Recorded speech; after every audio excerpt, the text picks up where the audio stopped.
Master சொல்லக்கூடிய விளக்கங்களை இப்ப ஸ்டார்ட் பண்ணிட்டு இந்த விஷயங்கள நல்லா அனைவருமே புரிந்து, அதை நல்லா உள்வாங்கிட்டு, நம்ம எல்லாருக்கும் ஒரு புரிதல் இது மூலமா கிடைக்கும் அப்படிங்கிற ஒரு நம்பிக்கை. இத புரிஞ்சதன் பிறகு நமக்கு எழக்கூடிய கேள்விகள், நெறைய விஷயங்கள் இப்ப மாஸ்டர் சொல்லும்போது நமக்கு நெறைய புரிதல்கள் கிடைக்கும். அப்ப நமக்கு எழக்கூடிய சந்தேகங்களோ, இல்ல கேள்விகளோ எதுவும் இருந்தது அப்படின்னா, அது எல்லாமே எல்லாரும் இது பண்ணி வச்சுக்கோங்க, உள்வாங்கிக்கோங்க. அந்த விஷயங்கள பற்றியான அடுத்த வகுப்புல, அதாவது இது தொடர்ந்து நடக்கும். மாஸ்டர் சொல்லியிருக்கிற மாரி, வெள்ளிக்கிழமைகள் இது வந்து தொடர்ந்து நடக்கும்போது, அடுத்த வகுப்புல நீங்க அதுக்கான கேள்விகள ஒரு கலந்துரையாடல் மாதிரி கூட நம்ம வந்து அத செய்துக்கலாம். இன்னைக்கு ஆரம்ப வகுப்பு அப்படிங்கிறதுனால, அனைவருமே அமைதியா, நம்ம நல்ல உள்வாங்கிட்டு, ஒரு நல்ல உணர்வு நிலையோட, இந்த விஷயங்கள வந்து நம்ம எல்லாரும் உள்வாங்கிப்போம். இன்னும் சிறிது நேரத்துல வகுப்பு தொடங்கப்படும். ஆதி மூலம் என்ற உயிரே கடவுள், அது நுகர்ந்த உணர்வே வினையாம். அது நுகர்ந்த உணர்வே வினையாம், அதுவே சிவமாம். ஆதி மூலம் என்ற உயிரே கடவுள், அது நுகர்ந்த உணர்வே உடல்.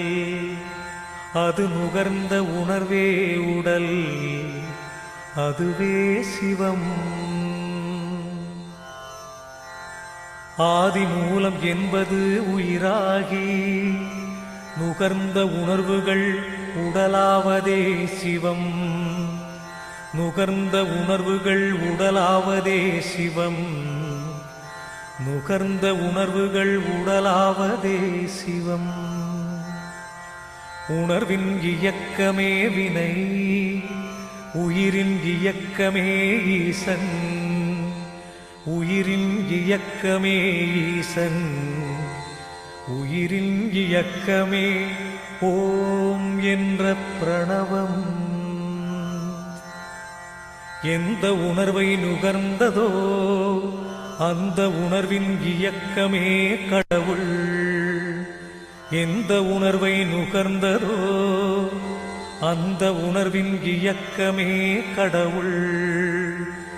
எந்த உணர்வின் குணத்தை நுகர்ந்து உடலாகின்றதோ அதுவே வினை. எந்த உணர்வின் குணத்தை நுகர்ந்து உடலாகின்றதோ அதுவே வினை. எந்த உணர்வு செயலாகின்றதோ அதுவே தெய்வம். நுகரும் உணர்வே பிரணவம். உணர்வின் தன்மை உடலாவதே சிவம். எந்த உணர்வு செயலாகின்றதோ அதுவே தெய்வம். நுகரும் உணர்வே பிரணவம். உணர்வின் தன்மை உடலாவதே சிவம். பல கோடி உடல்களை கடந்து வினைக்கு நாயகனாக மனித உருப்பெற்றார். மனிதனான பின் நஞ்சினை நீக்கிடும் அருள் சக்தி பெற்றான் அகஸ்தியன். நஞ்சினை நீக்கிடும் அருள் சக்தி பெற்றான் அகஸ்தியன். பல கோடி உடல்களை கடந்து வினைக்கு நாயகனாக மனித உருப்பெற்றான். மனிதன் ஆன பின் நஞ்சினை நீக்கிடும் அருள் சக்தி பெற்றான் அகஸ்தியன். இருளை அகற்றிடும் அருள் சக்தி பெற்றான் அகஸ்தியன். பேரருள் பேரொளி எனப் பெற்றான் அகஸ்தியன். இருளை அகற்றிடும் அருள் சக்தி பெற்றான் அகஸ்தியன். பேரருள் பேரொளி எனப் பெற்றான் அகஸ்தியன். இப்புவியின் இருளை அகற்றினான் அகஸ்தியன். அகண்ட அண்டத்தையும் அறிந்தான் அகஸ்தியன். அருள் உணர்வைத் தன்னுள் சேர்த்தான் அகஸ்தியன். இருண்ட உலகை உணர்ந்தான் அகஸ்தியன். அருள் உணர்வைத் தன்னுள் சேர்த்தான் அகஸ்தியன். இருண்ட உலகை உணர்ந்தான் அகஸ்தியன். இருளை நீக்கிய மின்னலை நுகர்ந்தான். அவனுள் வரும் இருளை அகற்றினான். இருளை நீக்கிய மின்னலை நுகர்ந்தான். அவனுள் வரும் இருளை அகற்றினான். இருளை அகற்றிய அகஸ்தியன் துருவத்தை உற்று நோக்கினான். இருளை அகற்றிய அகஸ்தியன் துருவத்தை உற்று நோக்கினான். இன்றும் அகண்ட அண்டத்தையும் அறிந்திடும் அருள் ஞானியானான். இன்றும் அகண்ட அண்டத்தையும் அறிந்திடும் அருள் ஞானியானான். திருமணமானது இருமனமும் ஒன்றானது. இரு உயிரும் ஒன்றானது. இரு உணர்வும் ஒன்றானது. பேரருளை நுகர்ந்தனர். துருவ எல்லையே அவனது எல்லையானது. திருமணமானது இருமனமும் ஒன்றானது. இரு உயிரும் ஒன்றானது. இரு உணர்வும் ஒன்றானது. பேரருளை நுகர்ந்தனர். துருவ எல்லையே அவனது எல்லையானது. இரு உயிரும் ஒன்றி எதை எல்லையாக நுகர்ந்தனரோ. இரு உயிரும் ஒன்றி எதை எல்லையாக நுகர்ந்தனரோ அந்த எல்லையை அடைந்தனர். துருவ நட்சத்திரமானார்கள். அந்த எல்லையை அடைந்தனர். துருவ நட்சத்திரமானார்கள். துருவ நட்சத்திரத்தின் பேரருளை பெறுவோர் அனைவரும். துருவ நட்சத்திரத்தின் பேரருளை பெறுவோர் அனைவரும் இருளை அகற்றிடும் அருள் ஞானம் பெறுவர். துருவ நட்சத்திரத்தின் பேரருளை பெறுவோர் அனைவரும் இருளை அகற்றிடும் அருள் ஞானம் பெறுவர். இல்லற வாழ்க்கையில் இருளை அகற்றுவர். இல்லற வாழ்க்கையில் பேரின்பம் பெறுவர். இல்லற வாழ்க்கையில் இருளை அகற்றுவர். இல்லற வாழ்க்கையில் பேரின்பம் பெறுவர். அருளுக்குப் பின் பேரொளியென வாழ்வில் பிறவியில்லா நிலை அடைவர். அருளுக்குப் பின் பேரொளியென வாழ்வில் பிறவியில்லா நிலை அடைவர்.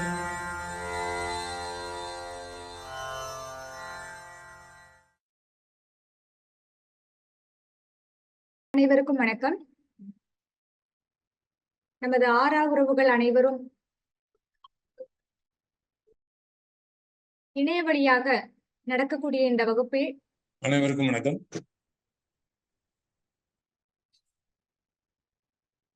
இணைய வழியாக நேரலை வகுப்பு ஆகாயம் மனம்.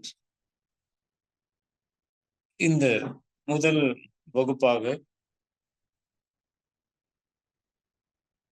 இந்த ஒரு புரிதலையும் உணர்தலையும் நான் உணர்ந்த உணர்தல்களை உங்களுடன் பகிர்ந்து கொள்ள விரும்புகிறேன். இந்த தலைப்பு ஆகாயம் மனம் என்ற தலைப்பை நீங்கள் பார்த்தவுடன் உங்களுக்கு இதற்கும் அதற்கும் என்ன சம்பந்தம் என்ற கேள்விகள் மனதில் எழுந்திருக்கும். இதை ஆராயோக மையத்தின் மாணவர்களுக்கு இதில் புரிதல் உண்டு. இந்த புரிதலோடு சேர்ந்த உணர்தல் உங்கள் ஒவ்வொருவருக்கும் வாய்க்கப் பெற வேண்டும் என்ற விருப்பத்தின் பெயரால் இந்த நிகழ்வு. இதில் படைப்பின் முதல்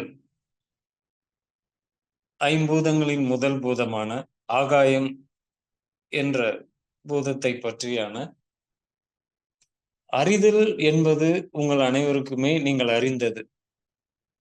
நீங்கள் கல்வி மூலியமாக நீங்கள் கற்றது ஐம்பூதங்களின் வரிசை என்பதே உங்களுக்கு வழங்கப்பட்ட கல்வி முறையில் தவறாகத்தான் வரிசை உணர்த்தப்பட்டுள்ளது.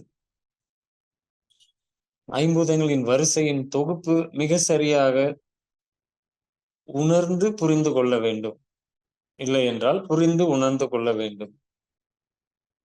இந்த வரிசை என்னவென்றால், முதல் பூதமானது ஆகாயம். ஆகாயமே முதல் பூதம். இந்த முதல் பூதம் எவ்வாறு தோன்றியது? இது எங்கிருந்து தோன்றியது? இந்த முதல் பூதமான ஆகாயம் என்பதே மற்ற 4 பூதங்களை விட மிகவும் வலிமையானது, அளப்பரியது. அது நம் புரிதலுக்கோ உணர்வுகளுக்கோ ஆட்படாத ஒன்று. ஆனால் அது இருக்கிறது. அது இல்லை என்று மறுக்க முடியாது. இந்த ஆகாயம் என்ற பூதத்தை நமக்கு வழங்கப்பட்ட புலன்கள், இந்த புவியில் படைக்கப்பட்ட உயிரினங்களின் ஒவ்வொரு அறிவாக சிந்தனையில் மேம்பட்டு இன்று 6வது அறிவு, அதையும் தாண்டி 7வது அறிவு நிலை வரை மனிதர்களால் உணர்தலோடு பயணிக்க முடியும். இப்படி படைக்கப்பட்டுள்ள இந்த ஆகாயம் என்பது நம் கற்பனைக்கோ வரைமுறைக்கோ ஆட்படாத ஒன்று. இது தோன்றியது மூலம் என்ற இறைப்படைப்பின் மூலத்திலிருந்து அணுக்களாக தோன்றி, அணுக்கள் விரிவடைந்து இன்னும் விரிவடைந்து கொண்டே இருக்கின்றதுதான் ஆகாயம் என்பது. இந்த ஆகாயத்தில்தான் அனைத்து பேரண்டங்களும் அடங்கியுள்ளன. அதில் ஒரு சிறு சூரிய குடும்பம்தான் நாம் வசிக்கும் இந்த புவிக்கோளம். எண்ணிலடங்கா அண்டங்களையும் பேரண்டங்களையும் கொண்டதுதான் ஆகாயம். இன்னும் அது விரிவடைந்து கொண்டே இருக்கிறது. அதில்தான் அத்தனையும் அடங்கியுள்ளது. இப்படி இந்த பேரண்ட கொள்கையில் விரிந்து கொண்டே இருக்கின்ற இந்த ஆகாயம் என்பது அண்டத்தில் உள்ளது. இது மனித உடலில் அண்டத்தில் உள்ளதே பிண்டத்தில் என்பது உங்கள் அனைவருக்குமே அறிந்தது. அண்டம் என்பது பேரண்டம், பிண்டம் என்பது நமது உடலில் என்னவாக செயல்படுகிறது என்பது, ஆகாயம் என்பது மனமாக, மனிதர்கள் பிற உயிரினங்களுக்கும் மனமாக செயல்படுகிறது. இந்த ஐம்பூத வரிசையில் முதல் பூதமான ஆகாயம், அடுத்து சற்று தணிந்து 2வது பூதமாக காற்று, அடுத்து சற்று தணிந்து நெருப்பு, அடுத்து சற்று தணிந்து நீர், இறுதியாக நிலம் என்ற பூதமாக நமக்கு இந்த ஐம்பூதத்தில் ஆகாயம் என்பது ஒரு கேள்வியாக உங்களுக்குள் எழுப்பினால், ஆகாயம் என்பது எங்கிருக்கிறது என்றால் நாம் அனைவரும் அண்ணாந்து பார்ப்பதே. அது ஆகாயத்தின் ஒரு வெளிப்பாடு. மனித கண்களுக்கு புலப்படக்கூடிய நிலையில் தன்னை வெளிப்படுத்திக் கொண்டிருக்கும் ஆகாயம், அதை வானம் என்றோ சொல்லிக் கொண்டிருக்கிறோம். இந்த ஆகாயம் எங்கிருந்து துவங்குகின்றது என்ற கேள்வி எழுப்பினால், நமது நிலம் என்ற அடுத்த நிலையில் இருந்தே, நிலத்தின் மேலிருந்தே ஆகாயம் என்பதே துவங்குகிறது. ஆகாயம் என்பது இன்னொரு சொல்லில் சொல்லப்படுவது என்றால் வெளி. இந்த வெளி என்பது கண்களுக்கு எந்த காட்சியுமே இல்லாமல், எல்லைகளுக்கு ஆட்படாத ஒரு வெளியைத்தான் நம்ம ஆகாயம் என்று புரிந்து கொள்ள முடியும். இதில் எது நமக்கு முன் மறைக்கப்படுகிறதோ அதுதான் காட்சி. இதை புரிந்து கொள்ளவே மிகவும் ஆழமாக இதை புரிந்து கொள்ள வேண்டும். ஆகாயம் என்பது சுத்த வெளி. இதில் கண்களுக்கு எந்த காட்சியும் புலப்படாது. வெளி என்பதை எதை நீங்கள் அறுதியிட்டு சொல்ல முடியும்? நமக்கு வழங்கப்பட்ட புலன்கள் 5. கண் வழியாக பார்ப்பதும், காது வழியாக கேட்பதும், மூக்கு வழியாக நுகர்வதும், வாய் வழியாக சுவைப்பதும், தோல் பகுதி வழியாக உணர்வதும், ஸ்பரிசம். இப்படி வழங்கப்பட்ட இந்த 5 புலன்கள் வழியாக நாம் எதை பார்க்கிறோமோ, எதை கேட்கிறோமோ, எதை சுவைக்கிறோமோ, எதை நுகர்கிறோமோ, எதை தொடு உணர்ச்சியால் உணர்ந்து கொள்கின்றோமோ, இதை இருப்பதாக நாம் நம்புகிறோம், அதை ஏற்றுக்கொள்கிறோம். கண்களுக்கே புலப்படாத வெளி, ஆகாயம் என்பதை எப்படி ஏற்றுக்கொள்வது? ஏற்றுக்கொள்கிறோமோ இல்லையோ, ஆனால் அது இருக்கிறது. அதே போல பிண்டத்தில், நமது உடலில் மனமாக செயல்படும் ஆகாயம் என்பது நம் உடலில் மூளை, இதயம், கல்லீரல், மண்ணீரல், சிறுகுடல், பெருகுடல், கணையம், சிறுநீரக உறுப்பு, அத்தனை உறுப்புகளையுமே அறுவை சிகிச்சை செய்து பார்த்தால் பார்க்க முடியும். அது எப்படி இயங்குகிறது என்று இன்றைய விஞ்ஞான வளர்ச்சியால் அதை அறிந்து கொள்ள முடிகிறது. ஆனால் மனம் என்பதும் நமது உடலில் தான் இருக்கிறது. இதை எந்த அறுவை சிகிச்சை மூலியமாக உடலை அறுத்து எங்கிருக்கிறது என்று எடுத்து பார்க்க முடியுமா? அது மற்ற புலன்கள், கண்ணுக்கு தெரியக்கூடிய உருவங்கள். மனம் என்பது கண்ணுக்கு தெரியாத அருவம். ஆனால் மனம் வழியாக தான் மனிதர்கள் வாழ்கிறார்கள். மற்ற அனைத்து உயிரினங்களும், அதாவது நுண்ணுயிரி முதற்கொண்டு மனிதன் வரை வாழக்கூடிய அத்தனை உயிர்களுமே நான் என்ற தன்மையில்தான் இருக்கின்றன. அந்த நான் என்ற ஒரு தன்மை இல்லை என்றால் இங்கு உயிரினங்களே இல்லை. நான் என்பது ஒவ்வொரு உயிருக்குமே இருக்கக்கூடிய ஒன்று. தாவரத்துக்கும் இருக்கும், ஒரு சிறு நுண்ணுயிரிக்கும் இருக்கும். பறவைகள், ஊர்வன, பறப்பன, விலங்கினம், அத்தனை உயிரினங்களுக்குமே இயல்பாகவே அதற்குள் பொதிந்து வைக்கப்பட்டுள்ள தன் உயிரை பாதுகாக்க வேண்டும், தன் உடலை பாதுகாக்க வேண்டும் என்ற உணர்வு அனைத்து உயிர்களுக்குமே இயல்பில் உண்டு. இதனால்தான் அந்த உயிரினங்கள் மனம் வழியாக 2 உணர்வுகளில் அதிகமாக இருக்கின்றன. ஒன்று இருத்தலுக்காக வாழ்வது, இன்னொன்று உணவுக்காக வாழ்வது. இருத்தல் என்பது ஒவ்வொரு உயிருக்குமே வழங்கப்பட்ட இயல்பு நிலை. தான் வாழ வேண்டும், உயிரோடு வாழ வேண்டும், எனக்கு உணவு வேண்டும், என்னை நான் உயிரோடு வைத்துக் கொள்ள வேண்டும் என்ற ஒரு உணர்வு நிலை ஒரு சிறு புல்லுக்கும் உண்டு.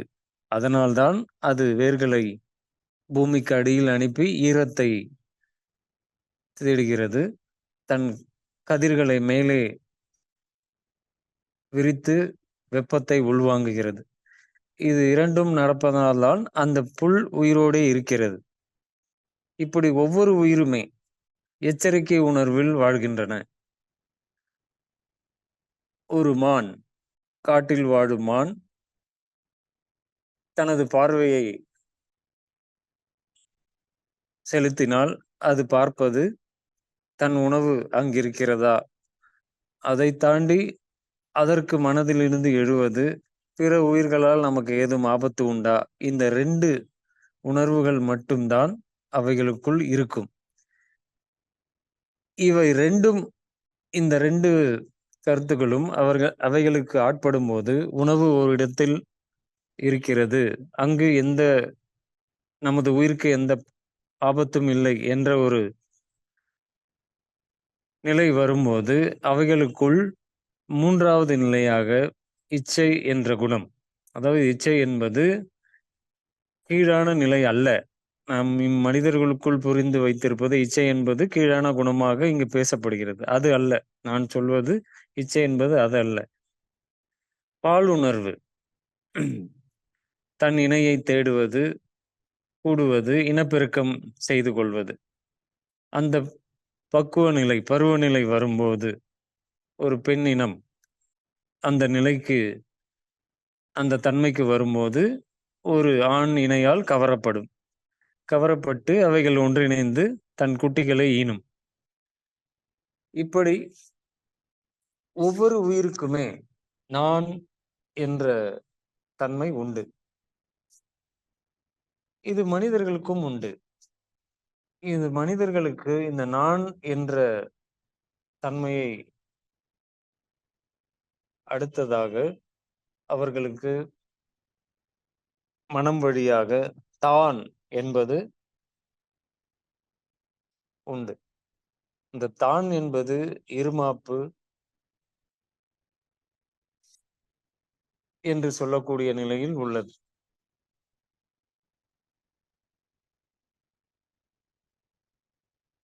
இப்படி இந்த ஆகாயம் என்பது ஒவ்வொரு உயிருக்குள்ளும், உயிரினங்களுக்குள்ளும் மனமாக செயல்படுகிறது. இந்த ஆகாயம் என்ற பூதத்தை முழுமையாக நாம் புரிந்து உணர்ந்து கொள்ள நம் புலன்களுக்கு அப்பாற்பட்ட ஒரு புலனாக, ஒரு கருத்தாக அது அமைந்திருக்கிறது.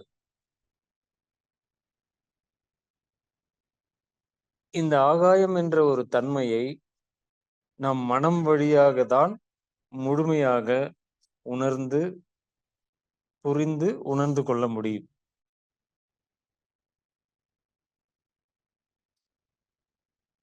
இந்த ஆகாயம் என்பது மனமாக செயல்படுகிறது என்றால், இதை எந்த புலனைக் கொண்டு நாம் இதை அறிந்து கொள்ள முடியும்? நமக்கு வழங்கப்பட்ட ஐம்புலன்கள். அறிவு பிற உயிர்களுக்கு 5 அறிவு. 5 அறிவு வரை உள்ள உயிரினங்களை உங்களுக்கு தெரியும். ஓரறிவு, ஈரறிவு, மூவறிவு, 4 அறிவு, 5 அறிவு. 6ஆம் அறிவாக மனித இனம். இந்த 5 அறிவு வரை உள்ள உயிரினங்களுக்கும் மனம் என்று உண்டு. ஆனால் மனதை முழுமையாக உணர்ந்து புரிந்து கொள்ளக்கூடிய திறன், அந்த வரம் மனிதர்களுக்கு மட்டுமே முழுமையாக படைப்பாற்றலால் வழங்கப்பட்டிருக்கிறது.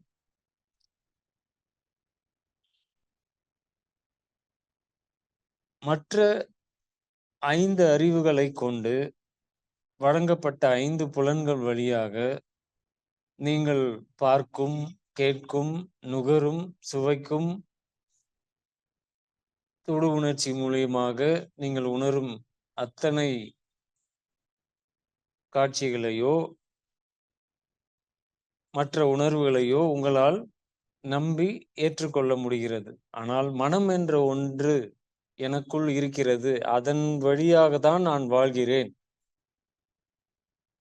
எனது வாழ்க்கையே மனம் சார்ந்துதான் என்பது உங்கள் அனைவருக்குமே தெரியும். இங்கு மனம் சார்ந்துதான் வாழ்க்கையே. மனதுக்கு பிடித்தது, மனதுக்கு பிடிக்கவில்லை என் மனதுக்கு ஏதோ தோன்றுகிறது. என் மனதுக்கு இது சரி என்று படுகிறது. இது சரி என்று படவில்லை. எனக்கு அப்பவே தெரியும். என் மனசுக்கு அது தோணுச்சு. என்ற இந்த அத்தனை நகர்வுகளுமே, மனித வாழ்க்கையில் அத்தனை நகர்வுகளுமே மனதை நிலைப்படுத்தி தான் நிகழ்கிறது. இப்படிப்பட்ட மனம் நமது உடலில் எங்குள்ளது என்ற கேள்வி எழுப்பினால், அதற்கு விடை அதைத் தாண்டி மனம் என்ற ஒன்றை நான் இருக்கிறது என்பதை நான் எதன் வழியாக, எந்த புலனைக் கொண்டு நான் அதை அறிந்தோ, புரிந்தோ, உணர்ந்தோ கொள்ள முடியும் என்ற கேள்வியை உங்களுக்குள் எழுப்பினால்,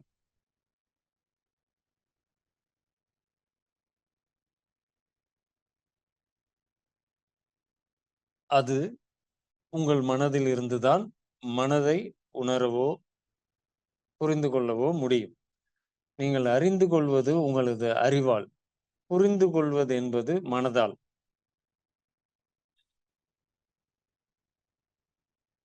அறிவு என்பது இங்கு இருப்பதை தெரிந்து கொள்வது, அறிந்து கொள்வது.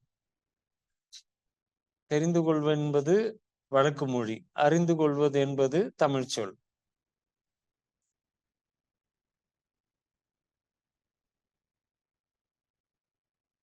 இருப்பதை அறிந்து கொள்வது. புலன்களுக்கு ஆட்படாத பேரண்ட கொள்கைகளை நமது இறையியலாளர்களும், முன்னோர்களும் அன்றே உணர்ந்து, உணர்த்திய அத்தனை விஷயங்களும் இன்று வரை இந்த இப்படி பிரம்மாண்டமாக வளர்ச்சியடைந்த இன்று இந்த விஞ்ஞானத்தால் இன்னும் அதிலிருந்து ஒரு சிறு பகுதி அளவு கூட ஆராய்ச்சி செய்து முடிக்கவில்லை. இதை எப்படி அவர்கள் உணர்ந்து நமக்கு உணர்த்தி இருக்கிறார்கள்? இந்த பேரண்ட கொள்கைகளையும், ஒவ்வொரு கோள்களின் நகர்வுகளும், ஒவ்வொரு நட்சத்திரங்களின் உணர்வு நிலைகளையும் நமக்கு எப்படி உணர்த்தினார்கள்? மகரிஷிகளும், சித்தர் பெருமக்களும், ஞானிகளும் நம்முடன் வாழ்ந்து கொண்டே இருக்கின்ற, வாழ்ந்தார்கள் என்று சொல்வது சரியான சொல் அல்ல. இன்றும் உருவம் இல்லாமல் வாழ்ந்து கொண்டிருக்கிற மகரிஷிகளும், ஞானிகளும் நமக்கு உணர்த்துவது எதன் மூலியமாக? அவர்கள் உணர்ந்தது எதன் மூலியமாக? பேரண்ட கொள்கைகளையும், இந்த ஐம்பூதங்களின் நிலைகளையும், அதோடு மனதில், மனித உடலில் வினையாற்றுகின்ற ஐம்பூதங்கள் வழியாக வினையாற்றுகின்ற வாத, பித்த, கபம், மரபு சார்ந்த மருத்துவ முறைகள், இதெல்லாம் நமக்கு வடிவமைத்து கொடுத்த, உணர்த்திய முன்னோர்கள் எதன் வழியாக இதையெல்லாம் உணர்ந்தார்கள்? மனம் வழியாகத்தான்.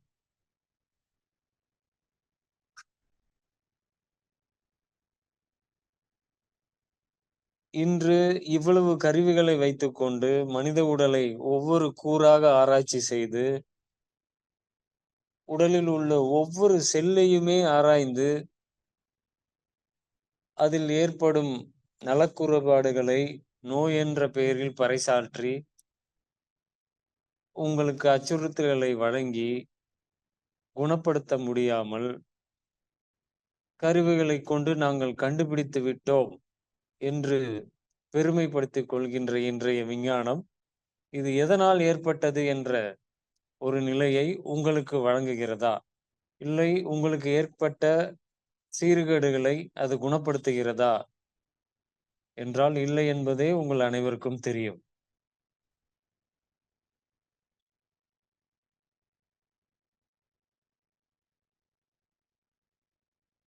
இதையெல்லாம் அன்றே வகுத்துக் கொடுத்த நமது முன்னோர்களும், மகரிஷிகளும், மரபு வழி நமது மருத்துவ கொள்கைகளும் எவ்வளவு அற்புதமாக புரையோடி போன நோய்களை, உடலில் ஏற்பட்ட நலக்குறைபாடுகளை எவ்வளவு எளிமையாக குணப்படுத்தினார்கள். இன்று பெயர்கள் வகை வகையாக வைக்கப்படுகின்றன. மருத்துவம்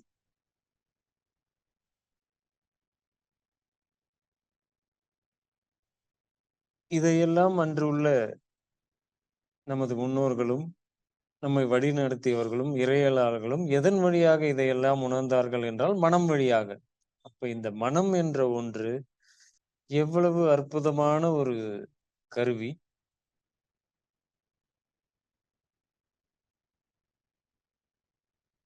அதன் வழியாக நமக்கு அந்த இறை வாழ்க்கையையே வழங்கியிருக்கிறது. இந்த வாழ்க்கை எவ்வளவு அற்புதமானது, அழகானது.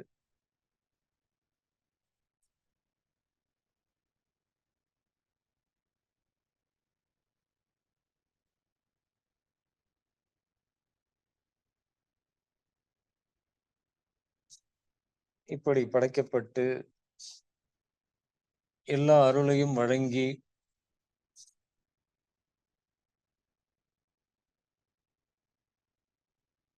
வழி நடத்துகின்ற அந்த இறை உங்களிடம் இருந்து எதிர்பார்ப்பது மனம் வழியாக நீங்கள் மகிழ்ச்சியாக வாழ்கிறீர்களா என்பதை மட்டுமே.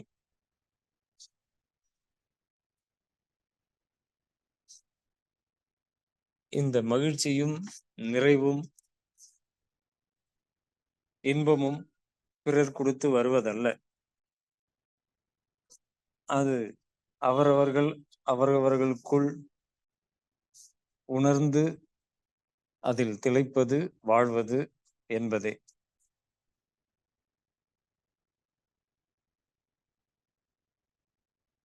இந்த மனதை முழுமையாக புரிந்து உணர்ந்து கொள்ளக்கூடிய தன்மை ஒவ்வொரு மனிதர்களுக்குமே வழங்கப்பட்டிருக்கிறது. இதை மனம் வழியாக தான் நீங்கள் மனதை மனம் வழியாக தான் புரிந்தோ உணர்ந்தோ கொள்ள முடியும். ஐம்புலன்கள் வழியாக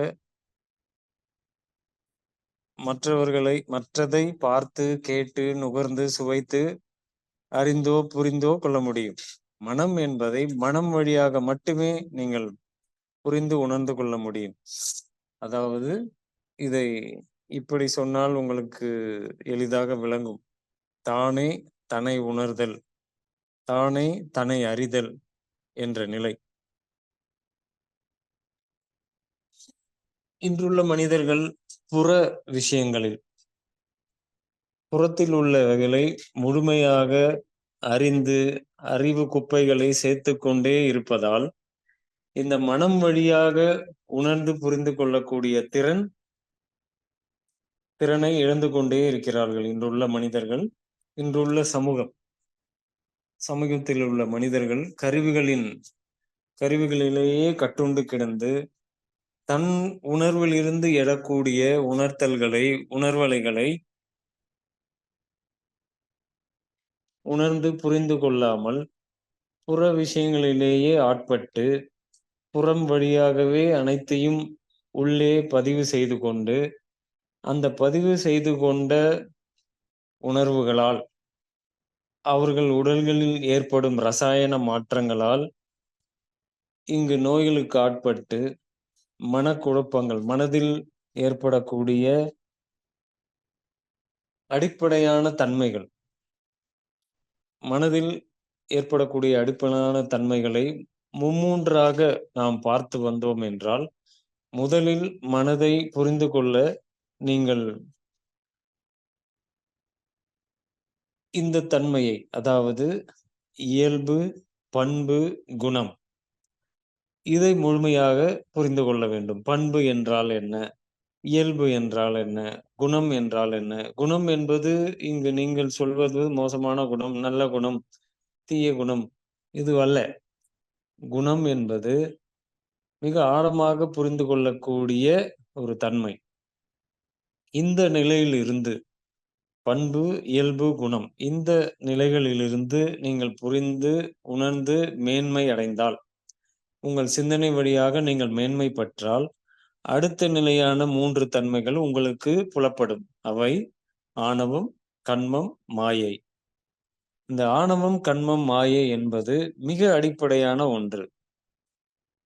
ஆணவம் என்பது இங்கு இந்த வார்த்தையை தவறாக புரிந்து கொள்ளக்கூடாது.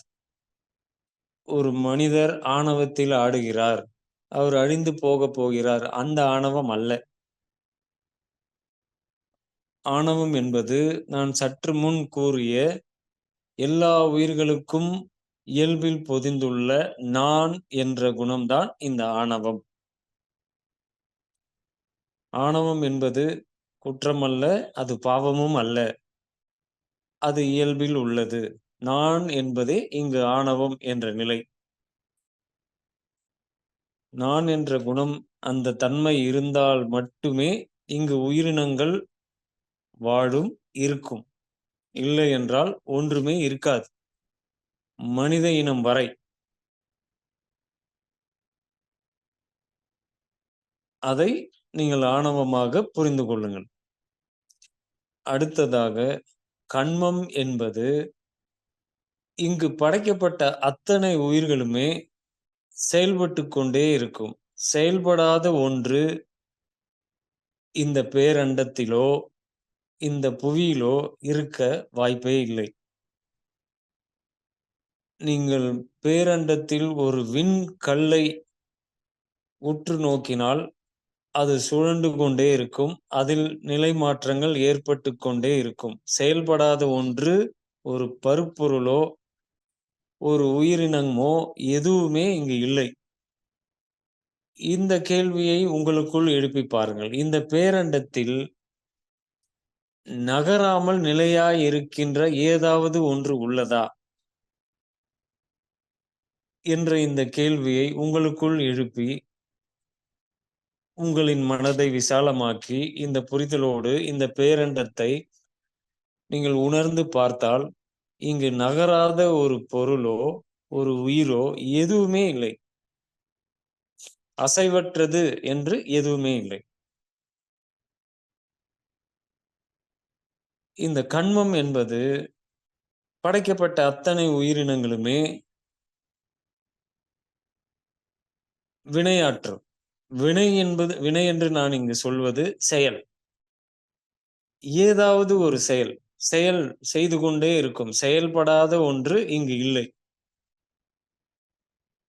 இதை நீங்கள் கன்மம் என்று புரிந்து கொள்ளுங்கள்.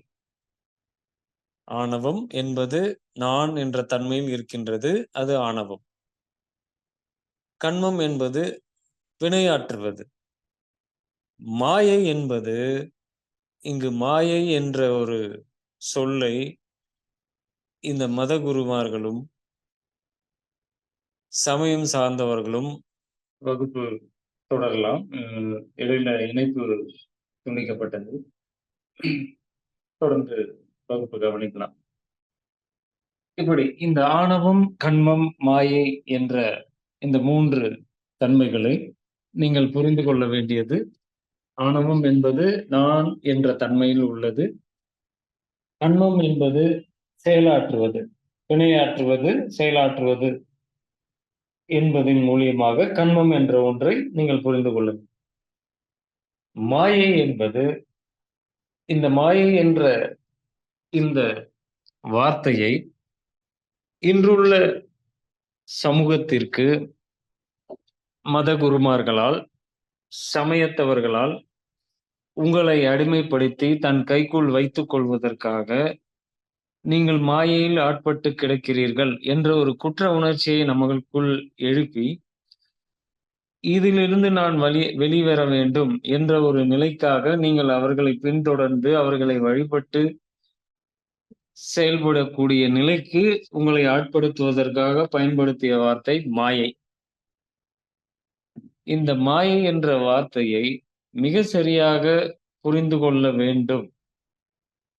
நிச்சயமாக இந்த மாயை என்பதை நீங்கள் மிக தெளிவாக, சரியாக புரிந்து உணர்ந்து கொள்ள வேண்டும். மாயை என்பது நமக்கு வழங்கப்பட்ட ஐம்புலன்கள் வழியாக நாம் எதையெல்லாம் பார்க்கிறோமோ, கேட்கிறோமோ, சுவைக்கிறோமோ, நுகர்கிறோமோ, உணர்கிறோமோ, தொடு உணர்ச்சியால் எதையெல்லாம் நாம் உணர்கிறோமோ, இதுதான் உண்மை. இதைத் தவிர வேறு இல்லை என்று முடிவு செய்து, இதுதான் உலகம், இதுதான் இப்படிதான் படைக்கப்பட்டிருக்கிறது என்று நீங்கள் உங்களுக்குள் தீர்ப்பு எழுதுவது மாயை.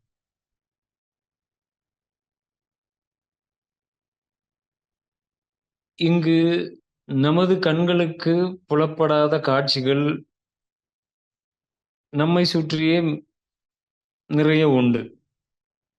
நம்மால் பார்க்க முடியாத காட்சிகளும், கேட்க முடியாத ஓசைகளும், நுகர முடியாத வாசனைகளும், சுவைக்க முடியாத சுவைத்தால் உணர்ந்து கொள்ள முடியாத சுவைகளும் இங்கு நம்மை சுற்றியே உள்ளன. ஆனால் நமது புலன்கள் வழியாக எதையெல்லாம் நாம் அறிந்து கொள்கிறோமோ, அது மட்டும் தான் இங்கு உள்ளது என்று கருதுவது மாயை. இது தெளிவாக உங்களுக்கு விளங்குகின்றதா? இதை மிக ஆழமாக உணர்ந்து புரிந்து கொள்ளுங்கள். இது மிக அடிப்படை. மாயை என்பது இங்கு நாம் பார்க்கும் நம்முடனே வாழ்கின்ற உயிரினங்கள். ஒரு ஆடோ, மாடோ, ஒரு நாயோ, அவைகள் அவைகளுக்கு கொடுக்கப்பட்ட கண்கள் வழியாக பார்க்கும் வண்ணங்கள் வேறு. நாம் பார்க்கும் வண்ணங்கள் வேறு. இது ஏன் இப்படி கொடுக்கப்பட்டது? இறையால் ஏன் இப்படி வழங்கப்பட்டிருக்கிறது? நாம் பார்க்கும் அதே சிகப்பு நிறம் மாட்டிற்கு தெரிவது இளம் கருப்பு. வண்ணங்கள் வேறு. அதே வண்ணத்தை பார்க்கும் நாய்க்கு தெரியக்கூடிய வண்ணம் வேறு.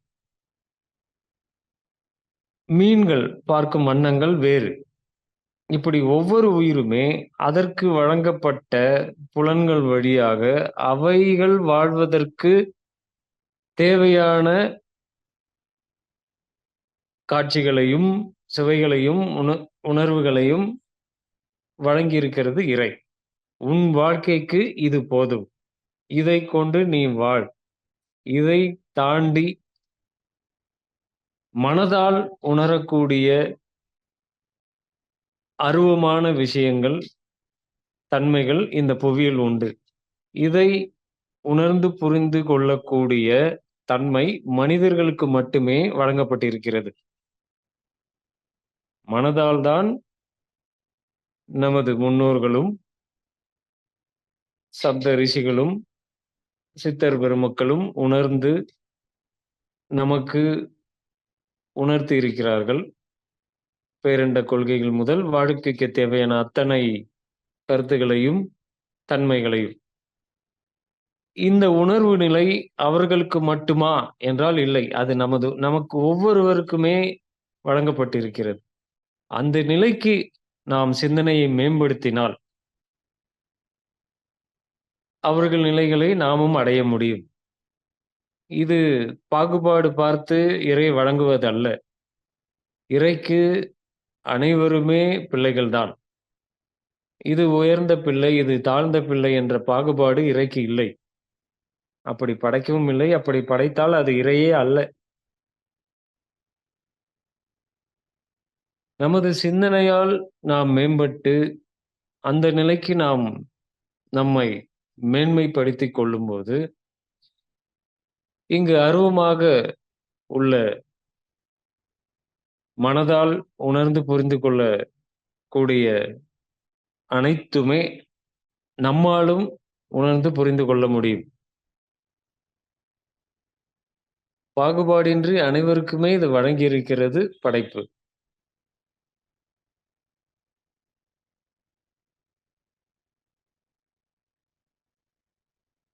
இந்த ஆணவம், கன்மம், மாயை என்பது இந்த மாயை என்பதை இதன் மூலியமாக நீங்க முழுமையாக புரிந்து கொள்ளுங்கள்.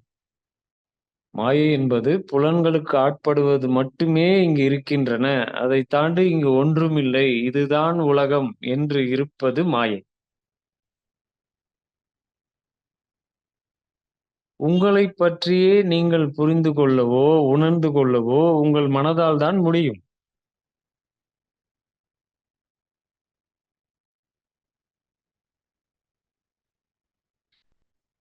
அந்த கருவியும், மனம் என்ற ஒரு கருவியும் உங்களுக்கு மிக எளிமையாக இறை வழங்கியிருக்கிறது. இந்த மனம் என்ற ஒன்று உங்களுக்கு வழங்கப்பட்ட உடலுக்கும், உங்கள் உடலுக்குள் இயங்கிக் கொண்டிருக்கும் உயிருக்கும் இடையே பாலமாக செயல்படுகிறது. உங்கள் மனம் வழியாக நீங்கள் எதையெல்லாம் உணர்கிறீர்களோ, அதை இந்த மனம் உங்கள் உயிருக்கு கடத்தும். உங்கள் உயிர் அதை உணரும். உணர்ந்த உயிர் உங்கள் அதை உங்களது உடலாக்கும். மனம் வழியாக நீங்கள் எதையெல்லாம் உணர்கிறீர்களோ, நான் மறுபடியும் சொல்கிறேன். மனம் வழியாக நீங்கள் எதையெல்லாம் உணர்ந்து புரிந்து கொள்கிறீர்களோ, அதை உணர்ச்சிகளாக மாற்றி, அந்த உணர்வுகளையும், உணர்ச்சிகளையும் இந்த மனம் உங்கள் உயிருக்கு கடத்தும். அதை பதிவாக உங்கள் உயிரில் பதியும். பதிந்த பதிவுகள் வழியாக அந்த பதிவுகளே உங்கள் உடலாக மாறும். நீங்கள் மனம் வழியாக ஒரு செய்தியை, காது வழியாக ஒரு செய்தியை கேட்டு மனதளவில் உள்வாங்கினால், ஒரு அதிர்ச்சியான நிலையோ, உங்களை சார்ந்த அன்பானவர்களுக்கு ஏதோ நெடுந்தொலைவில் ஒரு ஆபத்து ஏற்பட்ட ஒரு செய்தியை உங்கள் காது வழியாக கேட்டு, அதை மனம் வழியாக உள்வாங்கி, அந்த மனம் வழியாக பதபதைத்து, அந்த உணர்ச்சிகள் உங்கள் உயிரில் படர்ந்து, அந்த உயிர் வழியாக உங்கள் உடலாக மாற்றும்போது, உங்கள் உடல் நடுங்க ஆரம்பிக்கும். வியர்க்கும், பதபதைப்பாகும், இருதய துடிப்பு அதிகமாகும், உடலில் உள்ள ரசாயன நிலைகள் மாறும், மயக்கமே வரும். நிகழ்கிறதா இல்லையா?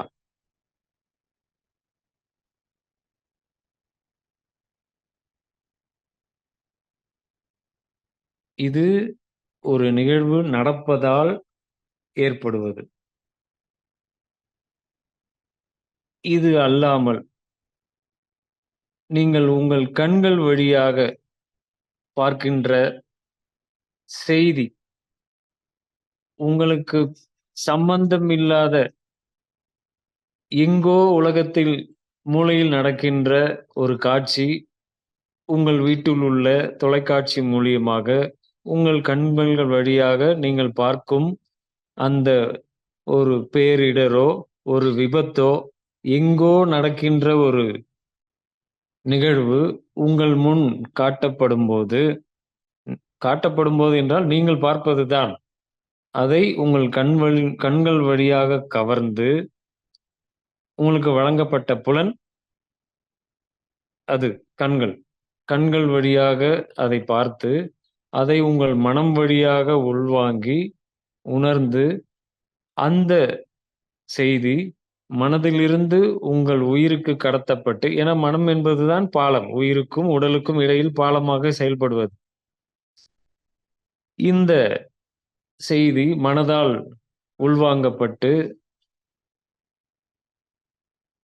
பயமோ, பதட்டமோ அந்த உணர்ச்சிகளாக மாறி, உயிரில் பதிவு செய்யப்பட்டு, அந்த உயிர் வழியாக உங்கள் உடலாக மாறும்போது, அப்பொழுதும் உங்கள் உடல் பதைபதைக்கும், நடுங்கும், இதய துடிப்பு அதிகமாகும், சுவாசம் சீர்நிலை கெடும், உடலில் உள்ள ரசாயன மாற்றங்கள் சீர்குலையும்.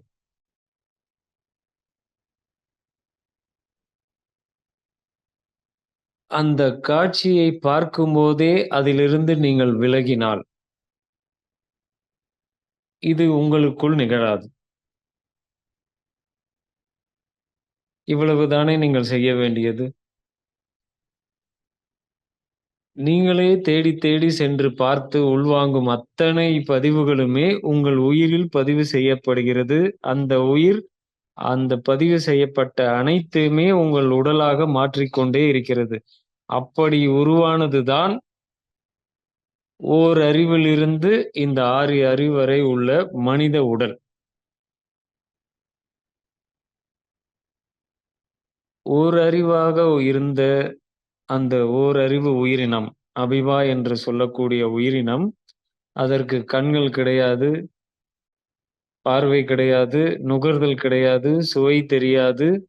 தொடு உணர்ச்சி என்ற ஒரே ஒரு அறிவை மட்டுமே இருந்தது. அதன் மூலியமாக தன்மேல் படும், தன்மேல் உரசும் இன்னொரு உயிரையோ, ஒரு தன்மையோ, அது அதன் புலனுக்கு வழங்கப்பட்ட புலன் வழியாக ஓரளவுக்கு அதை உணர்ந்து கொள்ளும். உணர்ந்து கொண்டு அது வாழ வேண்டும் என்பதால் அதை தனது உணவாக மாற்ற முற்படும். இதுதான் ஓரறிவு உயிரினத்தின் செயல்.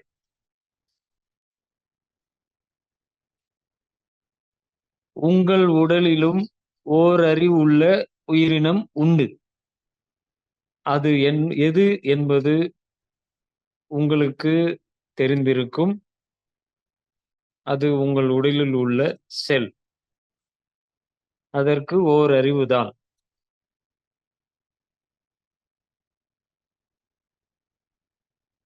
இந்த ஓரறிவுள்ள உயிரினம் தன்மேல் உரசும், படும் இன்னொரு உயிரையோ, பொருளையோ, அது எப்படி இருக்கின்றது, அது என்ன வண்ணத்தில் இருக்கிறது, அது எவ்வளவு அளவு உள்ளது, என்ன தன்மையில் இருக்கிறது என்பது எதுவுமே தெரியாது. அது தனக்கான உணவாக இது இருக்கக்கூடும். ஏனென்றால், அந்த ஓரறிவுள்ள உயிரினத்திற்கும் நான் என்ற தன்மை உண்டு. ஆணவம் உண்டு. கன்மம் என்பது அது நகர்ந்து தன் உணவுக்காக நகர்வது. இந்த ஓரறிவுள்ள உயிரினம் தனக்கு வழங்கப்பட்ட ஒரு புலன் வழியாகத்தான் இதை பார்க்கின்றது. அது மட்டுமே இங்கு உள்ளது என்று அது கருதுவது மாயை. இப்படி அடுத்த படிநிலைகளாக அந்த ஒரு அறிவுள்ள உயிரினம் தான் உயிரோடு வாழ வேண்டும், தன் உடலை பாதுகாக்க வேண்டும் என்ற நிலைக்கு சிந்தனையில் மேம்பட்டு மேம்பட்டு அடுத்து 2 அறிவுள்ள உயிரினமாக மேன்மை பெற்றது. இப்படி ஒவ்வொரு நிலையிலும் இந்த உயிரினங்கள் தன் சிந்தனையை மேம்படுத்தி செயல்பாடுகளால், செயல் என்பது இங்கு கன்மம். இந்த செயலால் ஒவ்வொரு உயிரினமுமே அடுத்த நிலைக்கு உயர்வதற்காக சிந்தனையில் மேம்பட்டு மேம்பட்டு இத்தனை உயிரினங்கள் இங்கு இந்த பூமியில் தோன்றி, இந்த பூமியில் மட்டுமல்ல, பேரண்டம் முழுவதுமே நமது கற்பனைக்கு ஆட்படாத பல உயிரினங்கள் இன்னும் பல அண்டங்களிலும், பல கோள்களிலும் உள்ளன. இந்த பூமியில் மனிதர்கள் வாழ்வதற்காக வழங்கப்பட்ட ஐம்புலன்களைக் கொண்டு,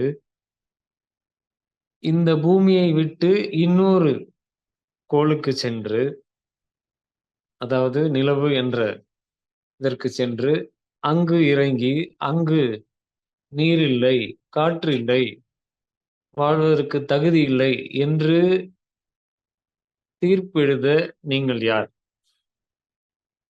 உங்களுக்கு இந்த பூமியில், இந்த புவியில் வாழ்வதற்காக கொடுக்கப்பட்ட புலன்கள் வழியாக இவ்வளவு காட்சிகளையும், வண்ணங்களையும், சுவைகளையும், வாசனைகளையும் அறிகிறீர்கள். இதை விடுத்து நீ ஏன் இங்கு வந்தாய்? இங்கு வருவதற்கு உனக்கு அனுமதி இல்லை என்பதே இறையின் கூற்று.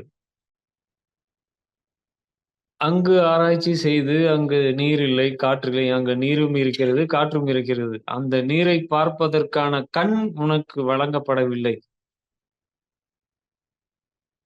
அங்கு காற்று இல்லை. அந்த காற்றை சுவாசித்து உணர்ந்து கொள்ள உனக்கு சுவாச உறுப்புகள் வழங்கவில்லை. நீ சுவாசிக்க ஏதுவான உறுப்பு உனக்கு பூமியில்தான் வழங்கப்பட்டிருக்கிறது. இதில் தீர்ப்பு எழுதி அங்கு இல்லை என்று சொல்வது மாயை.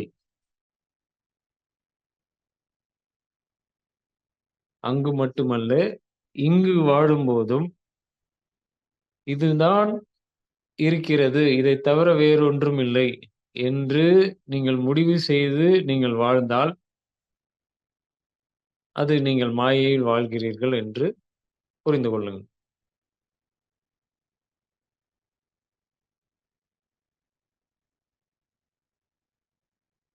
இந்த ஆணவம், கன்மம், மாயை என்பதை மிகத் தெளிவாக இவ்வாறு நீங்கள் புரிந்து, உணர்ந்து, உங்களுக்குள் கேள்விகளை எழுப்பி புரிந்து கொள்ளுங்கள்.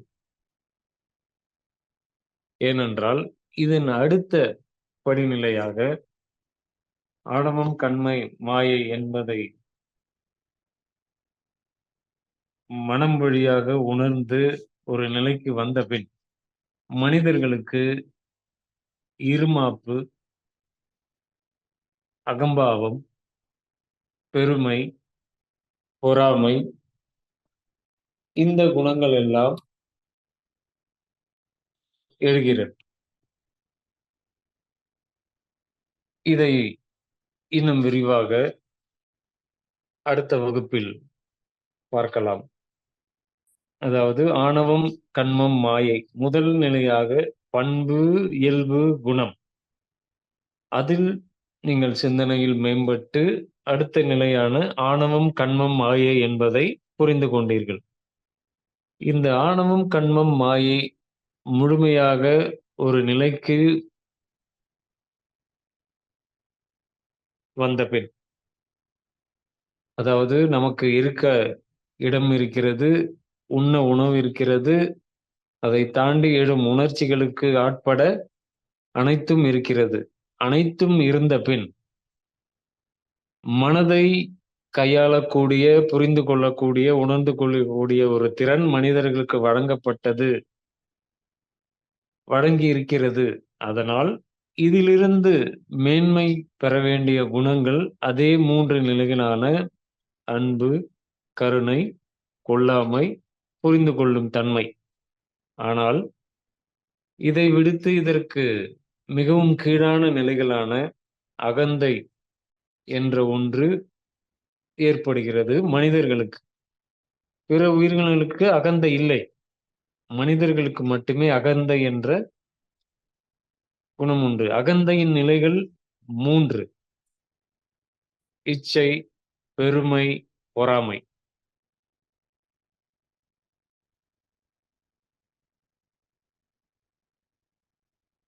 இந்த அகந்தை என்ற தன்மை மிக அதிகமானால், அப்படிப்பட்ட மனிதர்களை நீங்கள் பார்க்கிறீர்கள்.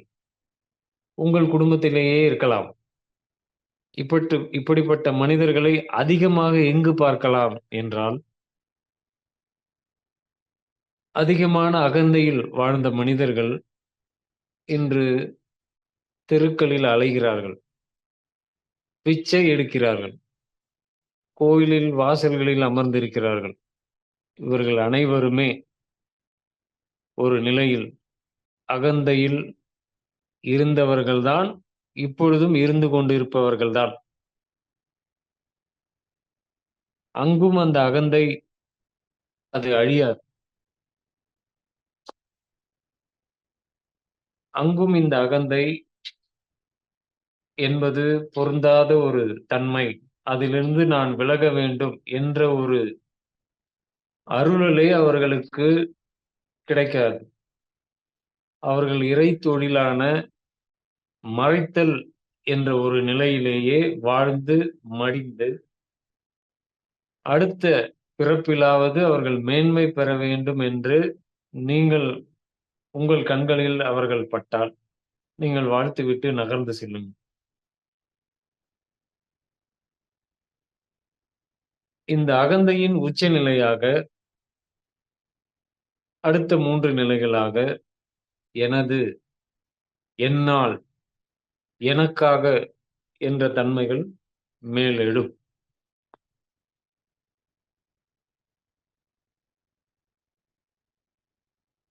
இந்த நிலைகளிலிருந்தெல்லாம் மேன்மை பெற நமக்கு நமது முன்னோர்களால், இறையியலாளர்களால் நமக்கு பக்தி என்ற ஒரு ஒழுங்கு நமக்கு வழங்கப்பட்டது. இந்த பக்தி நிலை மூலியமாக நாம் வணங்கும் இந்த தெய்வ உருவங்கள், அதாவது தெய்வங்கள், கடவுள், தெய்வம், கடவுள் என்ற 2 வேறுபாடுகள் உண்டு. இங்கு தெய்வம் என்பது உயர்ந்த நிலையில் தனது சிந்தனையால் நாம் நான் எனக்கானவன் மட்டுமல்ல, நான் எல்லோருக்குமானவன், நான் எல்லோருக்குமானவள் என்று வாழ்ந்த மனிதர்கள்தான் தெய்வங்கள். அவர்களைத்தான் நாம் மூதாதையர்களாக, நமது குலதெய்வங்களாக இன்றும் வணங்குகிறோம், வழிபடுகிறோம்.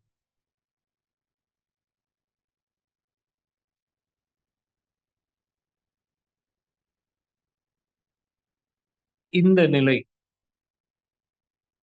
எவ்வளவு உயர்ந்த நிலை! இந்த நிலைக்கு ஒவ்வொருத்தருமே நாம் உயர முடியும். அந்த நிலையை உணர்வதற்கு தான்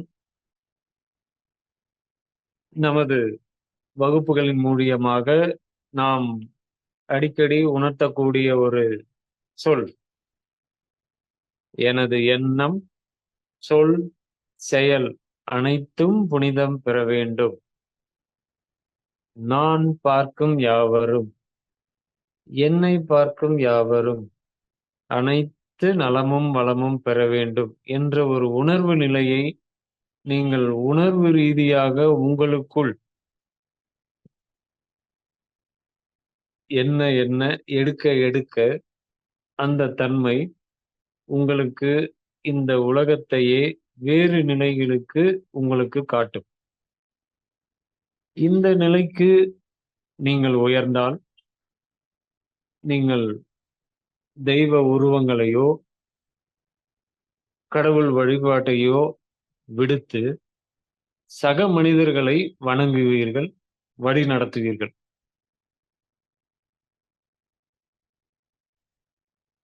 இது அனைத்துமே, இதுவரை நான் உங்களுக்கு பகிர்ந்த அனைத்துமே மனதின் மூலியமாகத்தான் நீங்கள் உணரவோ புரிந்து கொள்ளவோ முடியும்.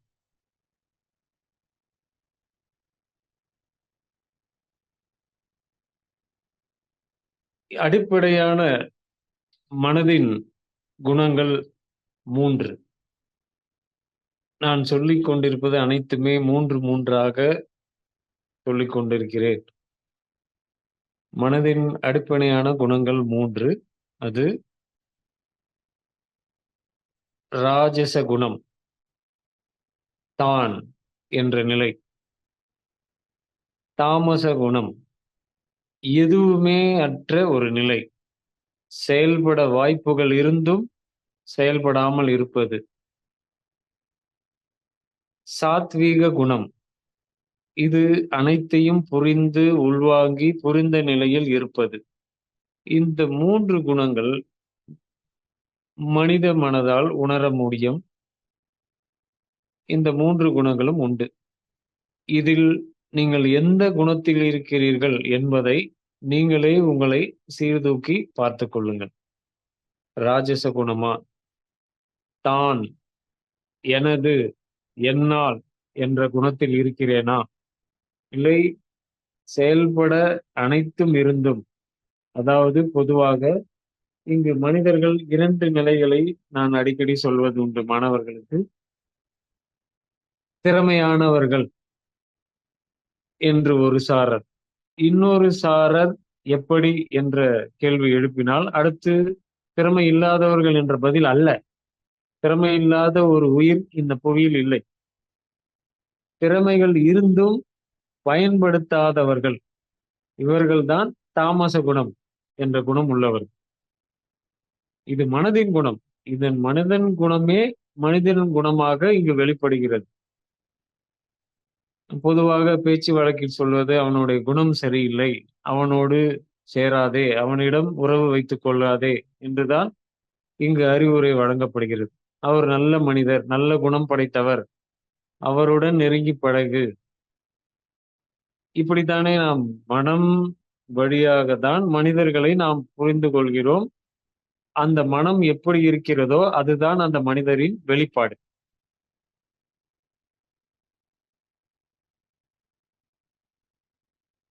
இந்த மனம் எப்பொழுதுமே நான் என்ற உணர்வுடனேயே இருக்கும். அதுதான் ஆணவம் என்பது. இந்த மனதில் ஆழ்மன நிலை என்பது, அங்கு நான் என்ற ஒன்று இருப்பதில்லை. இது உணர்வு நிலையில் இருக்கும். இங்கு ஆணவம் சற்று தணிந்து, ஏன்னா இது மனிதர்களுக்கு மட்டுமே தான் வழங்கப்பட்டிருக்கிறது. உணர்ந்து கொள்ள முடிய நிலையில் இருக்கக்கூடியது மனித இனம். ஒரு ஆடோ, மற்ற பிற உயிரினங்களோ, மாடோ, மற்ற உயிரினங்களோ உணர்வு நிலையில், அதாவது இந்த உணர்வு நிலை என்பது ரசனை என்று நீங்கள் புரிந்து கொள்ளலாம். இந்த ரசனை என்ற ஒரு தன்மையும் மனிதர்களுக்கு மட்டுமே வழங்கப்பட்டிருக்கிறது. மற்ற உயிரினங்கள் அந்த ரசனை என்பதை அவைகளுக்கு தெரியாது, உணர்ந்து கொள்ளவும் முடியாது. இந்த புல் பசுமையாக இருக்கிறது, அங்கு ஒரு அருவி அழகாக கொட்டுகிறது, இந்த மலை என் மனதை ஈர்க்கிறது, இந்த சூரியனின் கதிர்கள் செந்நிறமாக உள்ளது, இந்த ரசனை எல்லாமே மனிதர்களுக்கு மட்டுமே தான். ஒரு பாறையின் மீது அமர்ந்து ஒரு குரங்கோ, ஒரு பறவையோ, மற்ற உயிரினங்களோ இந்த அழகை ரசிக்காது. வானத்தையே அண்ணாந்து பார்க்காது. இது மனிதர்களுக்கு மட்டுமே வழங்கப்பட்ட வரம். இந்த வரத்தை கொண்டு நாம் மனதால் மகிழ்ச்சியாக, இன்பமாக வாழ்கிறோமா என்பதை நீங்கள் உங்களுக்குள்ளேயே கேட்டுக்கொள்ளுங்கள். இந்த ஆழ்மன நிலை என்பது, அங்கு நான் என்று சற்று தணிந்து உணர்வு நிலைக்கு மனம் ஆட்படும். அடுத்து பேருணர்வு நிலை. இங்கு நான் என்று ஒன்றும் இருப்பதில்லை. உணர்வுகளே ஆழ்மன நிலைகளை கடந்து செல்லும் போது மனம் பேருணர்வு நிலையை அடையும். இந்த பேருணர்வு என்பது இதை உங்களுக்கு உணர்த்துவது சற்று கடினம். ஏதுமற்ற ஒரு நிலை. மனமே உயிர் நிலையில் இருந்து செயல்படும். உயிரை ஒத்து இருக்கும். மனமே உயிராக செயல்படும். உயிரினோடு இணைந்து மனமே உயிராக இருக்கும். உயிர் மனமாக இருக்கும். இந்த நிலையை நீங்கள் அடையும் போது ஏதுமற்ற ஒரு தன்மையில் இங்கு மனம் இறந்து போகும். உயிரின் தன்மையாக, அதாவது ஒவ்வொரு உயிரினமாக இருந்து நாம் சிந்தனையில் மேம்பட்டு இந்த மனித நிலைக்கு உயர்ந்த நாம், நம்மளுடைய வாழ்வின் நோக்கம் என்ன, மனித நிலையில் நோக்கம் என்ன, வாழ்வின் சாரம் என்ன என்ற ஒரு கேள்வி எழுப்பினால், எங்கிருந்து நாம் படைக்கப்பட்டோமோ, எந்த மூலத்தில் இருந்து நாம் தோன்றினோமோ அந்த மூலத்திற்கு சென்று திரும்புவதே இந்த மனித பிறவியின் நோக்கம், போக்கு எல்லாம்.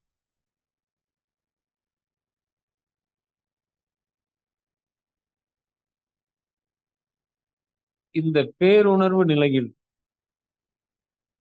அந்த நிலையை அடையும் போது மனமற்று நான் ஓர் உயிர் என்ற உணர்வு நிலை உங்களுக்குள் எழும். அதை உங்களால் உணரும் போது இங்கு இருப்பது அனைத்துமே நான் தான். எனக்குள் தான் இறை இருக்கிறது. நானே இறை. படைப்பு என்னுள்ளும் இருக்கிறது. அதாவது தானே தன்னை உணர்தல் என்ற நிலைக்கு நீங்கள் வருவீர்கள். இதுதான் எல்லை. இந்த நிலைக்கு ஒவ்வொரு உயிருமே வந்து சேர வேண்டியது இறையின் திருவிளையாடல் என்பது இதுதான். இதற்கு முந்தைய நிலையான நான் யார்? நான் எதற்காக இங்கு படைக்கப்பட்டேன்? என்னுடைய போக்கு என்ன? என்ற ஒரு கேள்வி உங்களுக்குள் எழுவதற்கே நீங்கள் பல கோடி பிறவிகளை கடந்து வந்திருப்பீர்கள். இந்த கேள்வி இப்பிறவியில் உங்களுக்குள் உணர்வாக எழுகிறது என்றால், இது நான் சொல்லி உங்களுக்கு எழ வேண்டியதில்லை. உங்களுக்குள்ளேயே இந்த கேள்விகள் உணர்வு ரீதியாக உங்களுக்குள் எழுந்து, அந்த உணர்வு நிலைக்கு விடை உங்கள் உயிரிலிருந்தே உங்களுக்கு வழங்கப்படும். இப்படி வழங்கப்படும் அந்த உணர்வு நிலையை நீங்கள் மறுக்கவும் முடியாது. அதில் நீங்கள் கலக்கும்போது உங்களுக்குள் எழுவதே அந்த பேருணர்வு. இப்படி உணர்ந்த ஒரு மனிதர், அவர் தன்னுடைய பிறவிக் கடனை முடிக்கிறார். அந்த நிலையில் இருந்து அவர் பிறவியில்லாத ஒரு பெருநிலையை அவரால் உணர்ந்து அந்த நிலைக்கு அவர் சென்றடைய முடியும்.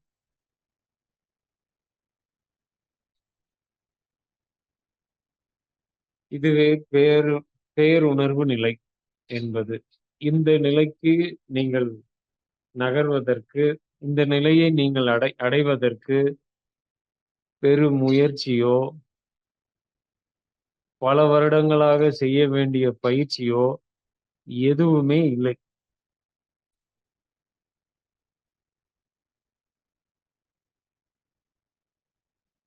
பின் எப்படி அந்த நிலையை நான் அடைவது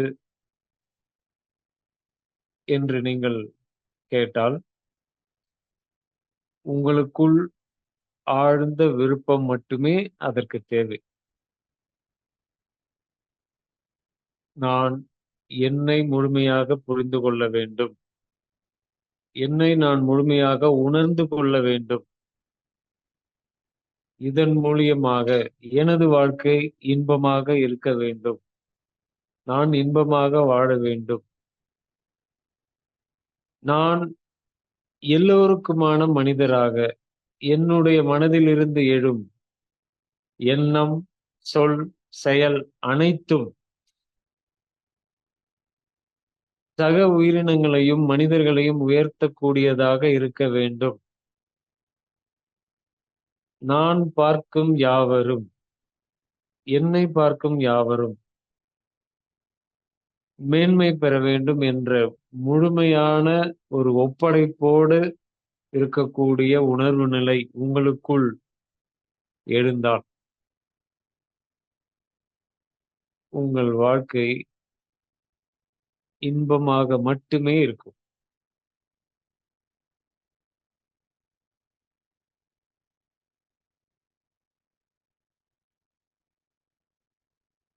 இந்த நிலைக்கு நீங்கள் அனைவரும் இந்த நிலையை அனைவரும் பெற வேண்டும்.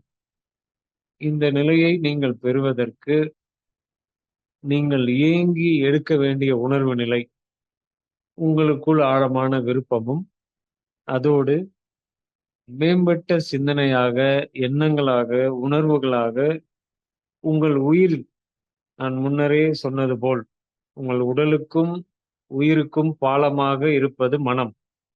இந்த மனம் வழியாக நீங்கள் எடுக்கக்கூடிய உணர்வு நிலை மிக உயர்ந்த நிலையாக இருக்க வேண்டும். அந்த உணர்வு நிலையை நமது ஆரா யோகா மையம் வழியாக குழுக்கள் மூலியமாக பகிர்தலாக உங்களுக்கு வழங்கப்பட்டது.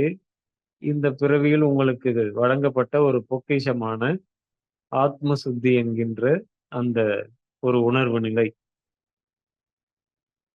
நீங்கள் மனம் வழியாக உணர்ந்து உங்கள் தாய் தந்தையரின் ஆசீர்வாதத்தையும் அருளையும் நம்மோடு உருவம் இல்லாமல் வாழ்ந்து கொண்டிருக்கின்ற மகரிஷிகளின் உணர்வு நிலைகளையும் மனம் வழியாக நீங்கள் கிரகித்து உணர்வாக நீங்கள் ஏங்கி அந்த உணர்வு நிலைகளை எடுக்கும்போது அந்த மனம் இந்த உணர்வலைகளை உங்கள் உயிரில் பதிவு செய்யும். பதிவு செய்யப்பட்ட உணர்வு நிலைகள் அந்த உணர்வை உங்கள் உயிர் உங்கள் உடலாக மாற்றும். நீங்கள் எதையெல்லாம் எடுத்து உணர்வாக உங்கள் மனம் உணர்ந்து அதை உணர்ச்சிகளாக மாற்றி உங்கள் உயிருக்கு வழங்குகின்றதோ அந்த உயிர் அதை உங்கள் உடலாக மாற்றிக்கொண்டே இருக்கும். நீங்கள் எடுக்க வேண்டிய அந்த உணர்வு நிலை மிக உயர்ந்த உணர்வு நிலையாக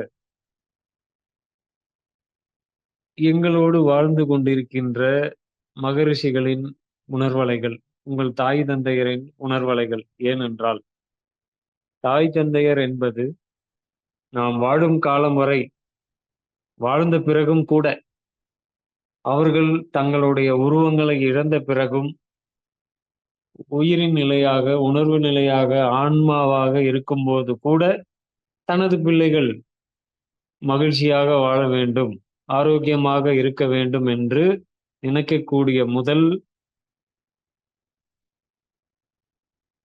உயிர் ஆன்மாக்கள் நமது தாய் தந்தையர் தான். அது நாமுமே நமது பிள்ளைகளுக்காக நாம் இப்பொழுது செய்து கொண்டே இருக்கிறோம். இதை ஒரு தாயோ தந்தையராகவோ நாம் பெற்றோராக அந்த நிலை அடையும் போது இதை நாமே செய்யும் போது நமது தாய் தந்தையரை நாம் முழுமையாக அப்பொழுதுதான் முழுமையாக புரிந்து கொள்ளும் ஒரு நிலை நமக்கு வருகிறது, ஏற்படுகிறது.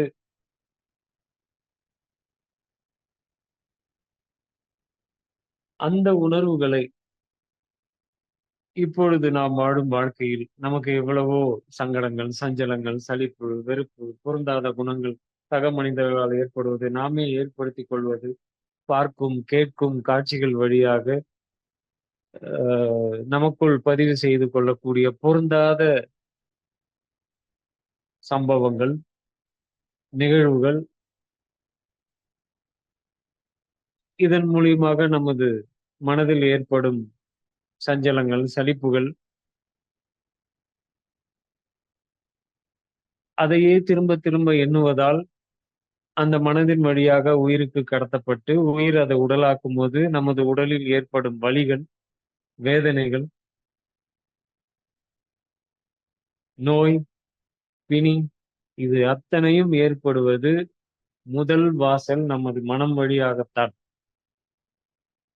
அந்த மனதின் வாசல் வழியாக நீங்களே நல்ல உணர்வுகளை உள் அனுமதித்து, அந்த நல் உணர்வுகள் என்பது நான் சொல்வது தாய் தந்தையருடைய முதல் அருள் ஆசீர். அதோடு நம்மோடு வாழ்ந்து கொண்டிருக்கிற சப்த ரிஷிகளும் மகரிஷிகளும் குருமார்களும் உண்மையான குருமார்கள்.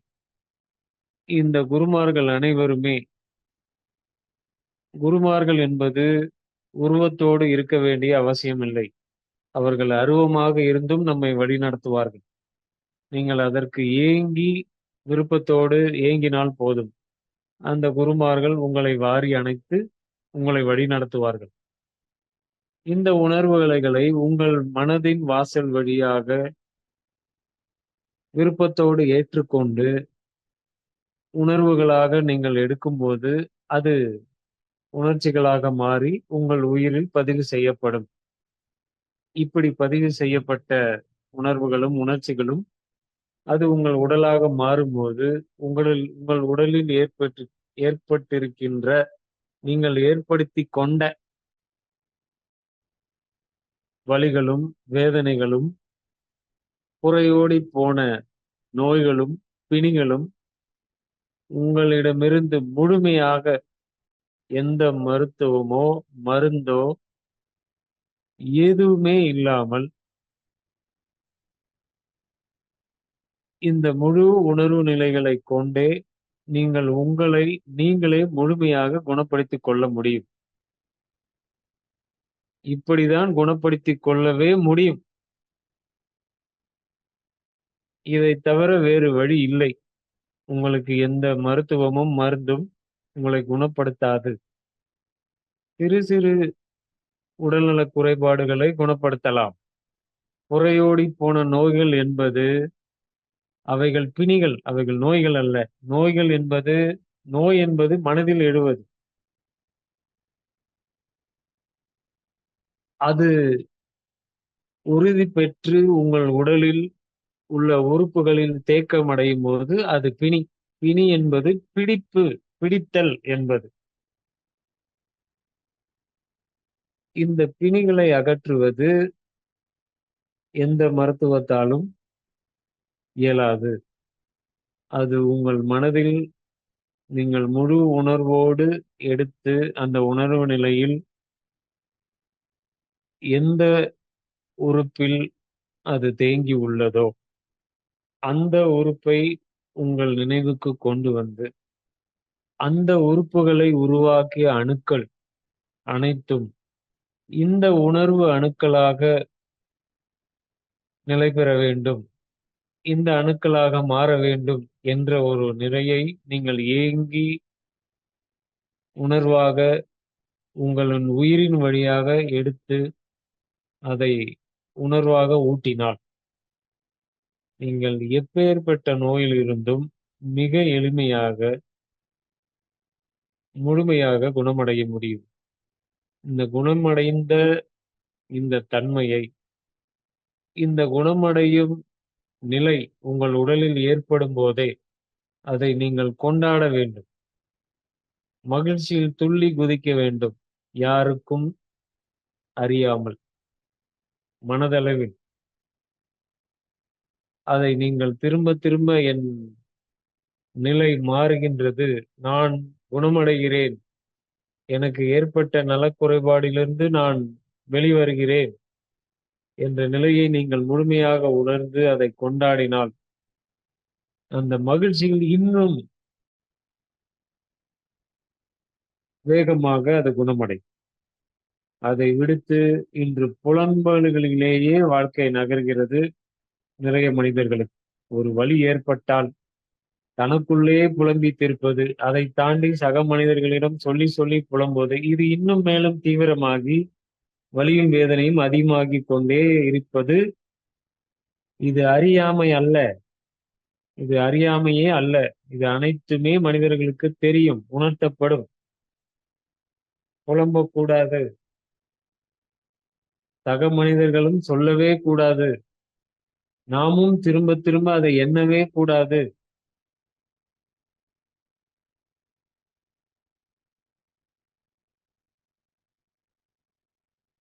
இந்த நல்ல உணர்வுகளை நாம் ஒவ்வொரு நாளும் உங்களுக்கு பகிர்ந்தளிக்கப்பட்ட இந்த பொக்கிஷம், ஆத்ம சுத்தி என்ற பொக்கிஷம், இது ஒரு மந்திரமோ ஜபமோ அல்ல. இது எந்த மதம் சார்ந்ததோ ஒரு தனி நபரை வழிபடுவதோ அல்ல. இது உங்களை நீங்கள் வணங்குவது, உங்களை நீங்களே வணங்குவது.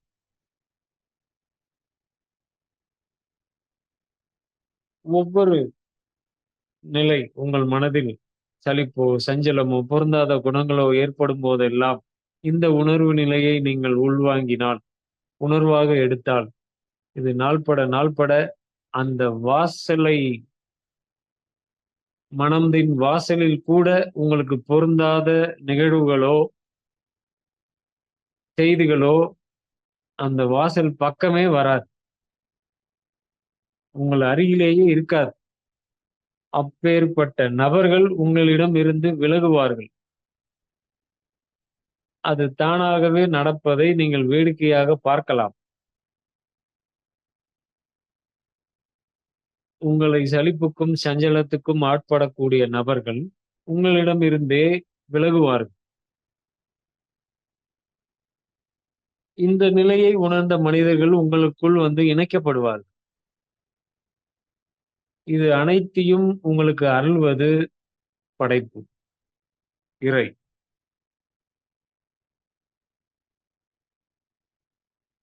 இதன் மூலியமாக நீங்கள் உங்கள் மனதை முழுமையாக புரிந்து கொள்ளுங்கள். ஏனென்றால் இந்த வகுப்பை மிக விருப்பத்தோடும் நீங்கள் ஒவ்வொருவரும் முழுமையாக புரிந்து கொள்ள வேண்டும் என்ற முழு விருப்பத்தில் நான் எடுக்க காரணம், இன்றுள்ள சமூக சூழ்நிலை, அதுவும் இன்று வாழ்க்கையில் நாம் ஆரோக்கியமாக வாழ வேண்டும் என்றால் மருத்துவம் மிக முக்கியமானது என்ற ஒரு நிலைக்கு இந்த சமூகம் உங்களை கொண்டு செல்கிறது. நீங்கள் வாழ்க்கையில் மேன்மை பெற வேண்டும், பொருள் ஈட்ட வேண்டும் என்றால் கல்வி மிக அடிப்படையானது என்ற நிலைக்கு உங்களை நகர்த்துகிறது.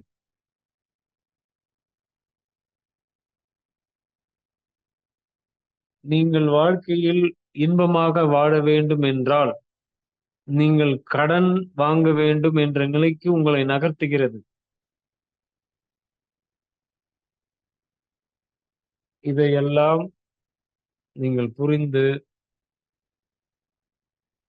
உணர்ந்து வாழ வேண்டும். இந்த சூழலிலும் நான் பொருந்தி என் வாழ்க்கையை நான் இன்பமாக, நிறைவாக, மகிழ்ச்சியாக வாழ வேண்டும் என்ற ஒரு நிலை, விருப்பம் உங்களுக்குள் எழும்போது இந்த சமூகம் எப்படி வேணுமென்றாலும் இருந்து போகட்டும். அது இன்னும் அச்சத்தை அதிகமாக நமக்குள் புகுத்தும். இன்னும் மோசமான நிலைக்கு நம்மை நகர்த்தும். எப்படி என்ன நடந்தாலும் நாம் இந்த சூழலிலும் நாம் மகிழ்ச்சியாக, நிறைவாக, இன்பமாக, மிக மிக நிறைவாக, இன்பமாக வாழ முடியும். அந்த நிலை நமக்குள் மட்டுமே உள்ளது, புறத்தில் அல்ல.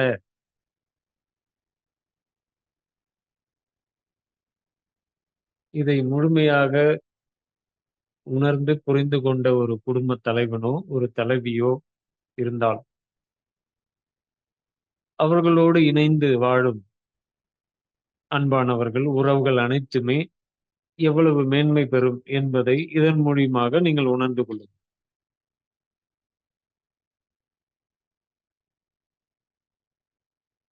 இதற்கு நீங்கள் செய்ய வேண்டியது ஒன்றே ஒன்றுதான். இறை வளங்களில் இருக்கிறது. அதை பெற நீங்கள் விருப்பத்தோடு மட்டும் இருந்தால் போதும்.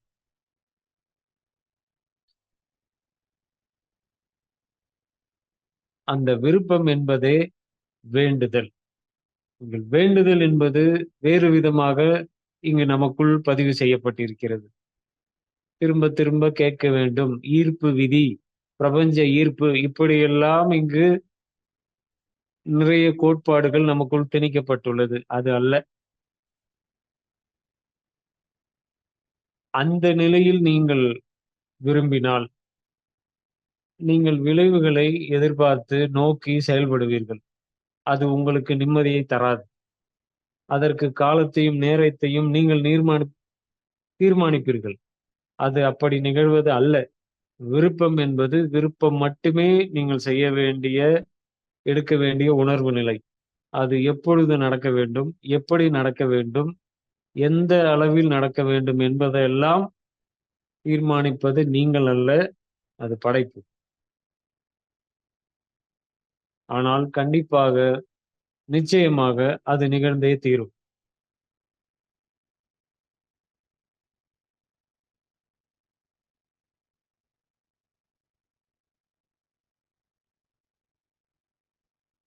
இந்த வேண்டுதல் என்பது நான் இன்பமாக வாழ வேண்டும். எனது மனதில் இருந்து எழக்கூடிய எண்ணம், சொல், செயல் அனைத்தும் புனிதம் பெற வேண்டும். புனிதம் என்பது நான் எண்ணக்கூடிய எண்ணம் சக மனிதர்களை மேன்மை பெறக்கூடியதாக இருக்க வேண்டும். நான் சொல்லும் சொல்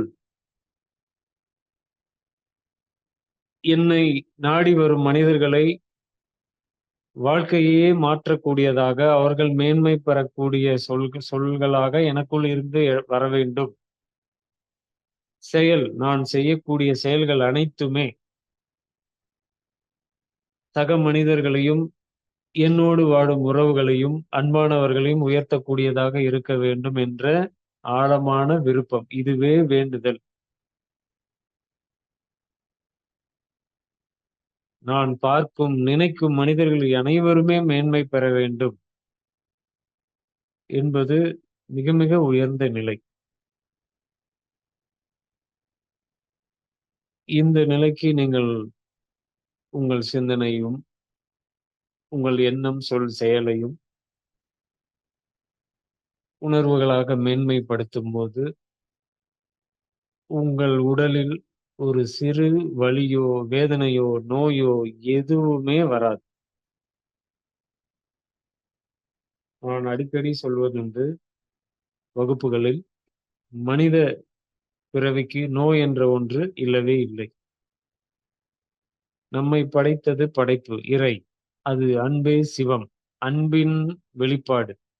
அன்புதான் இங்கு அனைத்துமே. இந்த பிரபஞ்சம் முழுவதுமே அன்புதான்.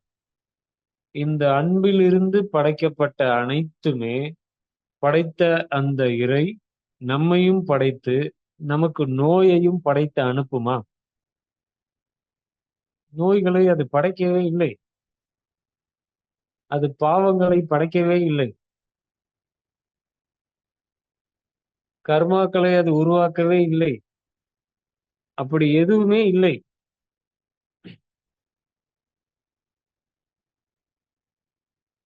படைப்பிலிருந்து வெளிப்படுவது அனைத்தும் அன்பு மட்டுமே.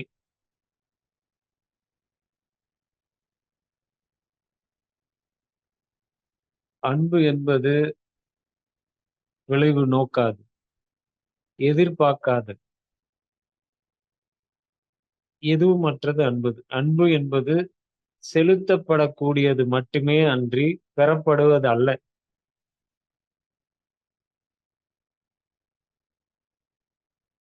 அன்பு என்பது வழங்குவது, பெறுவதல்ல. நான் உன் மீது அன்பு செலுத்துகிறேன், நானும் உன் மீது அன்பு செலுத்துகிறேன் என்று இரு நபர்கள் எதிரெதிர் இருக்கும்போது, இந்த வெளிப்பாடுகள் இருக்கும்போது, அந்த நிலை என்ன நிலை?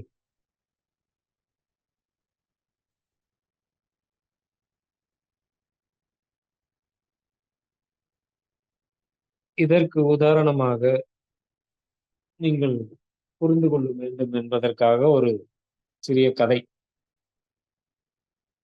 ஒரு அண்ணன் தம்பி. அண்ணனுக்கு திருமணமாகிவிட்டது, குழந்தைகள் 2. தம்பிக்கு இன்னும் திருமணம் ஆகவில்லை. 2 பேருமே விவசாயிகள். விவசாயம் செய்து, அறுவடை செய்து, நெல்களை மூட்டையாக கட்டி, அடுக்கப்பட்டு வீட்டிற்குள் அடுக்கப்படும் போது, தம்பி வீட்டிற்கும் அண்ணன் வீட்டுக்கும் மூட்டைகள் அடுக்கப்படும். பங்குகள் பிரிக்கப்பட்டு. அப்படி பிரித்து அடுக்கும்போது, இரவு யாருக்கும் தெரியாமல் அண்ணன் வீட்டிற்கு தம்பி, அண்ணன் திருமணமானவன், அவனுக்கு குழந்தைகள் உண்டு, அவனுக்கு பொருள் தேவை அதிகம், அதனால் அவனுக்கு சற்று அதிகமான அரிசி மூட்டைகள் இருந்தால் அவனுக்கு பொருள், அந்த பணம் அதிகம் கிடைக்கும் என்று இரவுக்கு யாருக்கும் தெரியாமல் அந்த தம்பி ஆனவர் சில மூட்டைகளை யாருக்கும் தெரியாமல் அண்ணன் வீட்டில் கொண்டு வந்து அடுக்கி செல்வது. இந்த அண்ணன் இவர் என்ன செய்வார் என்றால், தம்பி இளையவன், அவனுக்கு இன்னும் திருமணம் ஆகணும், திருமண செலவுகள் உண்டு, அவனுக்கு பொருள் அதிகமாக வேண்டும் என்று அவர் இரவு யாருக்கும் தெரியாமல் சில மூட்டைகள் அவர் வீட்டிலிருந்து எடுத்து தம்பி வீட்டில் கொண்டு வந்து அடுக்குவார். இப்படி இருவருமே செய்து கொண்டிருந்த இந்த செயல், ஒரு நாள் இரவு இந்த இருவருமே, இந்த தம்பி மூட்டைகளை சுமந்து அண்ணன் வீட்டுக்கு செல்லும் போதும், இந்த அண்ணன் மூட்டையை சுமந்து தம்பி வீட்டுக்கு வரும்போது, இடையில் யதார்த்தமாக ஒரு நாள் சந்திக்கும் போது, இந்த சந்திப்பு எப்படிப்பட்ட ஒரு சந்திப்பு? இது உறவுகளுக்கு மட்டுமல்ல. இது எல்லா மனிதர்களுக்குமே வழங்கிக் கொள்ளலாம். இந்த சந்திப்பு, அது என்ன ஒரு நிலை? பின்னாளில் அந்த ஊரில் கோயில் கட்ட வேண்டும் என்ற ஒரு இடத்தை தேர்வு செய்யும்போது, இந்த அண்ணனும், தம்பியும் எந்த இடத்தில் சந்தித்தார்களோ, அந்த இடத்தில் தான் அந்த கோயிலை எழுப்பினார்.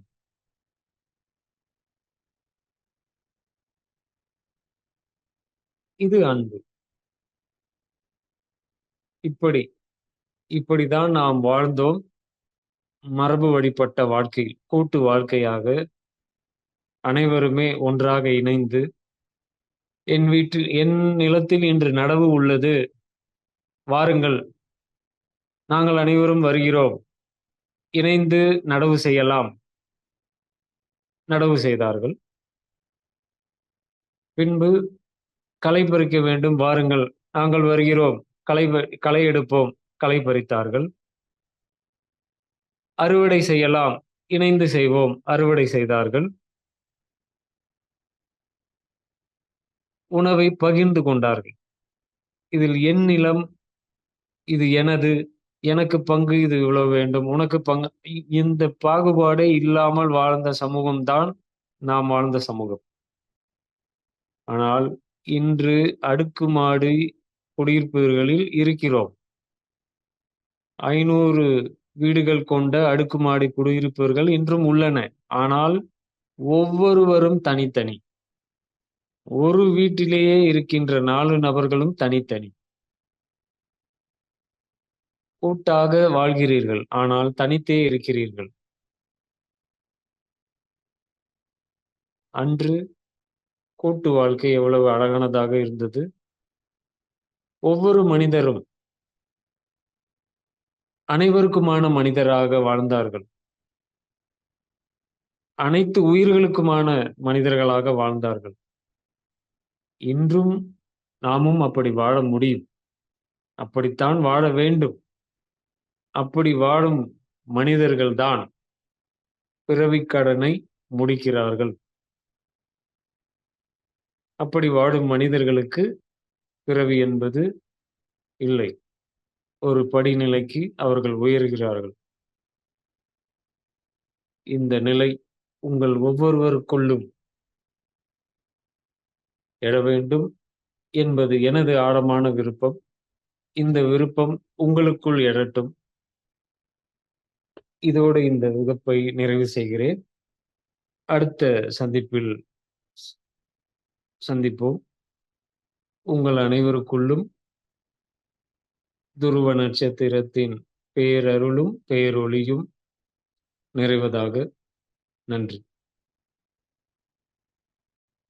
இந்த நிகழ்வை ஒருங்கிணைத்த பாரா யோகா மையத்தின் பொறுப்பாளர்கள் அவர்களுக்கும் நன்றி. இந்த நிகழ்ச்சியில் வகுப்பில் பங்கு பெற்ற அனைவருக்கும் வாழ்த்துக்களும் பாராட்டுகளும். அடுத்த நிகழ்வில் சந்திப்போம். வாழ்த்துக்கள்.